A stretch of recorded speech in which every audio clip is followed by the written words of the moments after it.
Welcome to Chillin' 101. We hope this video helps. You begin by preparing. Backup critical files and a full system image so you can recover if anything fails. Next, identify your SSD type, SATA versus NVMe, and get any needed adapters or cables. Once done, download a reputable cloning tool and the SSD firmware, and create a bootable USB with the cloning software. Then connect the new SSD to your system, power on, and open the cloning utility. Start the cloning wizard to copy partitions from your current drive. You continue by choosing the cloning mode, full disk copy or system partitions only.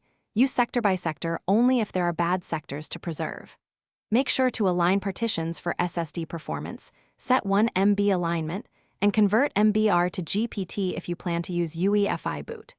Resize the target partitions to use the SSD's full capacity and confirm the EFI and recovery partitions are cloned. Finally, run the clone and wait. Check the cloning log for errors, then safely shut down the machine. You finish by restarting and entering BIOS or UEFI to set the new SSD as the primary boot device. If using UEFI, disable legacy boot and ensure secure boot settings match. Once booted, enable trim and OSI and turn off scheduled defragmentation to protect the SSD. Run a quick performance and disk health check.